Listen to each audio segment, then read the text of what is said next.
Hey, tubies! This is Bob Hickman. I don't have much of a voice today, so bear with me. My harassers hit me pretty severely in the throat last night. I didn't hemorrhage this time, but my voice and throat are all messed up. So bear with me. But I had to come here because you know what? No domestic terrorist is going to stop Spirit Channel. We're not going to let the NSA ruin our lives. Hell no. Here at Spirit Channel, we're having a revolution. We're going to say no to government torture. And we're going to continue on with our heads high. We own our destiny, not them. Well, here it is. It's Ostara. Well, technically, for those of you who saw yesterday's video, which if you haven't seen it, check it out. It's right before this one. Yesterday's video was my Ostara spring walk. We had a good time. A lot of you came out and so enjoyed that. I so enjoyed it. It's still cold here in the east, so I'm kind of laying low today till my throat recovers. But, I tell you, I have been really enjoying this Sabbath because I feel the energy. And despite my struggles, you know what? I feel empowered to move forward. We've got this week coming up on the 23rd of March, which is on Wednesday this week. We got the full moon. So you guys want to remember that. Get ready. We've got a Sabbath and an Esbat in the same week. That's pretty awesome. That's a lot of power. As I've been sitting here today, I've been meditating on my jewelry. For those of you who know, most of you know, but some of you who are new may not know, I always wear something sacred every day. All of my jewelry is consecrated to the Lord and the Lady, and it's made for protection and blessing, and also spiritual awareness for myself to reflect on. And today I'm wearing this beautiful pendant. This is, I've got two here. Actually, one's a little pentacle, and then the other one is a witch. So it's a witch walking in moonlight. Behind her head is the full moon. She's in her long robes. She's got her hood on. Isn't that lovely? So the witch walking in moonlight. Let's see if you can see that. There's a little glare here. Hope you can see that. I love this because I think it really captures the spirit of at least how I feel on the night of the full moon. I do put on my robes and I look very much like this image as I walk with my hood, and I sometimes go out in the fields under the moonlight. Sometimes if I can't go out, I'll just open my windows here and capture the moonlight in my home. I turn off all the lights. But I've been reverencing the full moon and, just feeling the spirit of being a Wiccan. For those of you who have been studying Wicca for many years, or even maybe those of you who are new, there's something that happens in the heart and the soul of a witch at the full moon.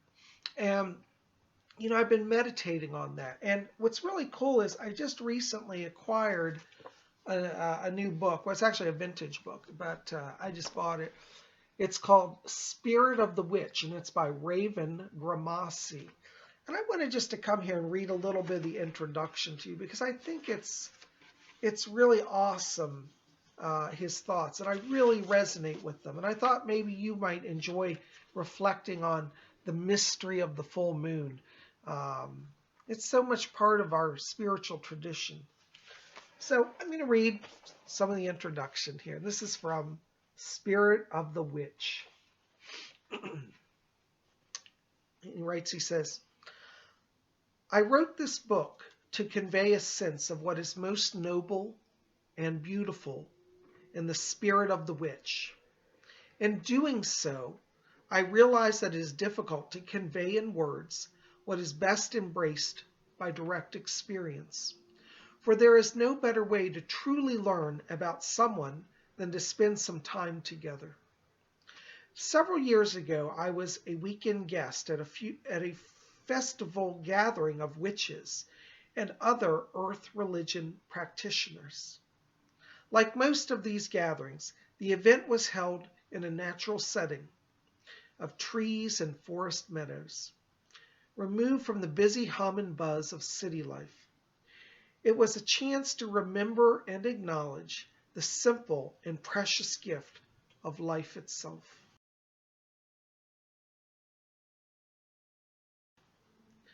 One night I was invited to assist with a celebration to take place in a clearing surrounded by trees.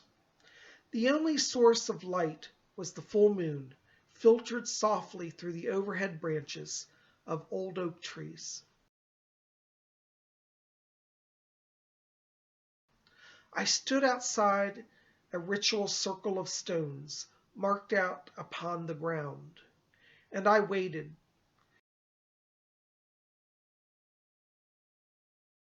Before long, like the approaching of drifting mist, several figures slowly appeared from out of the darkness of the night and moved toward me.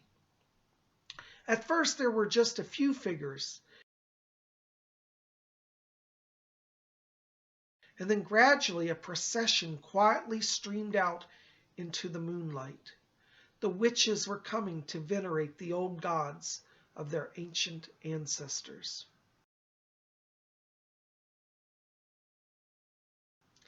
During the previous day, I had seen many of these people in various campsites. Some were dressed in jeans and t-shirts, others in peasant garb, styled like the apparel of the Renaissance era. But here in the night, shrouded in soft velvet and cotton hooded robes and cloaks, each person seemed magically transformed. With their features obscured and faces mostly seen, all that remained was the simple feeling each person generated.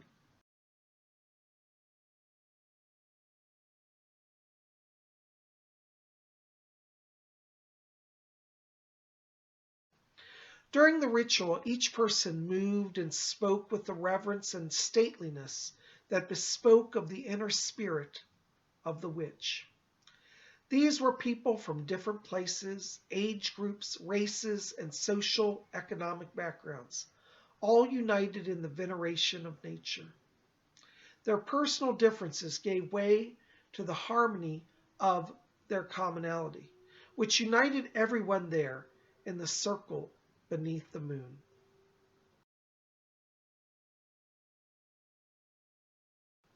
In the pages of this book, I will acquaint you with the spirit of the witch and introduce you to the things that empower witches in their daily and spiritual lives. Throughout the chapters of this book, the witch will be revealed as a citizen, living and working like all others, as well as a spiritual being who seeks alignment with the natural world. For the witch is the seeker of balance, and the witch crosses at will the realms of commonplace day and the star-filled night.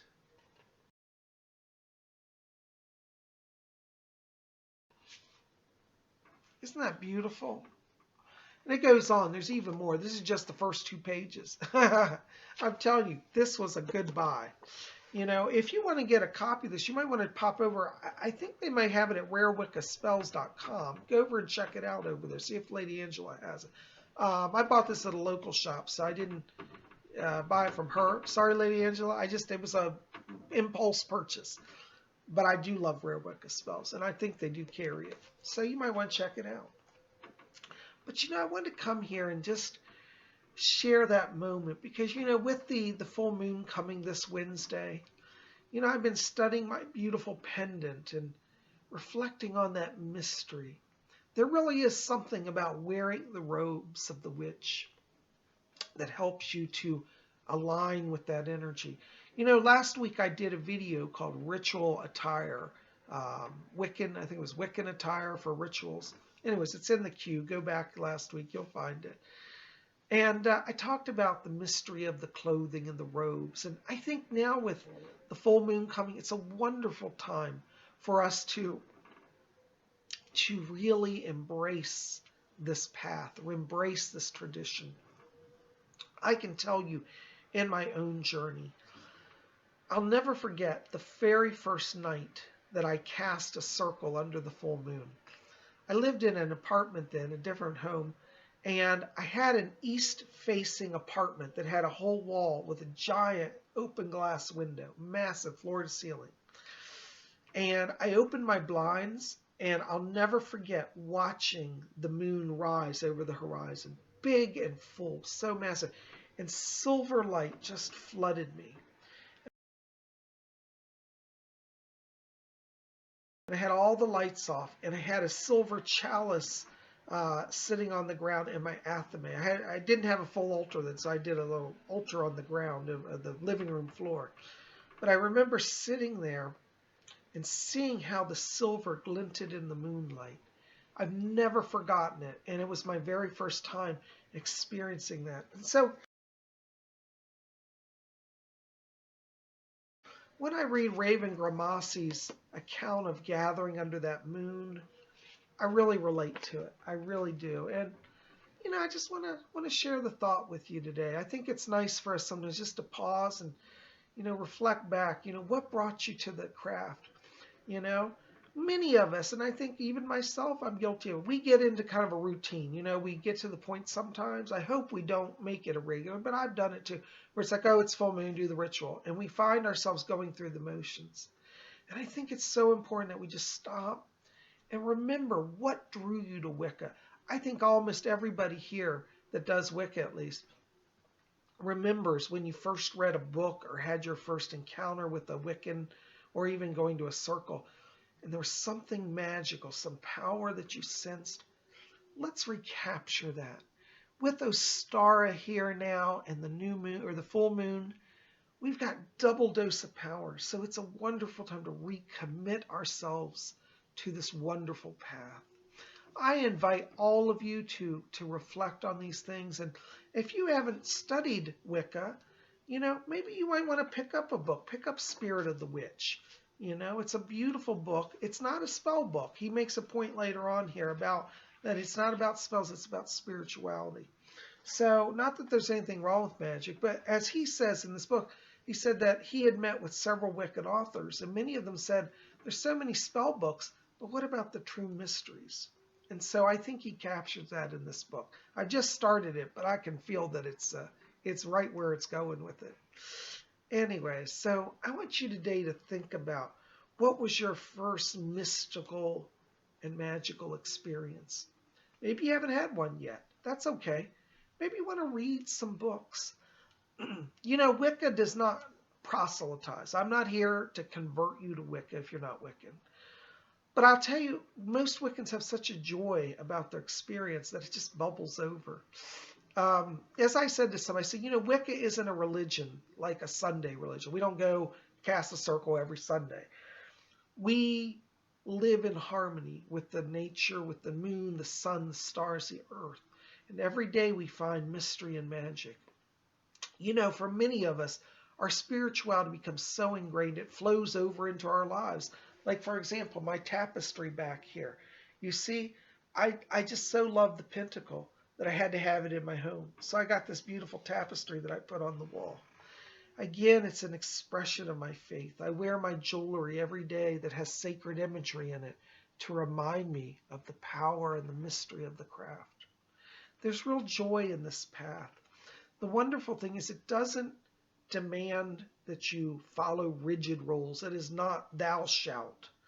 It is come and celebrate life. Celebrate the mystery. As I said yesterday, we are part of the earth. We're not separate from it. We are part of it. So all that occurs in life and on the earth, we are sharing its energy.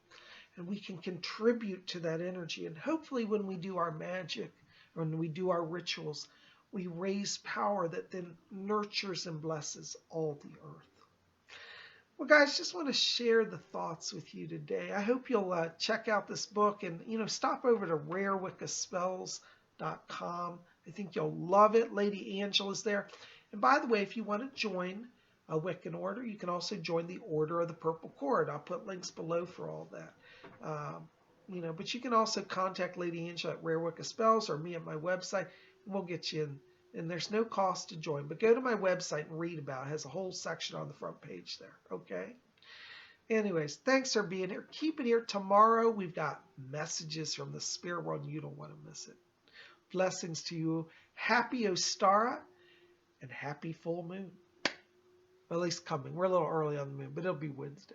Blessings to you all. Keep it here. By the way, like this favorite, share it with your friends, hit subscribe. Be part of our community. Blessed be.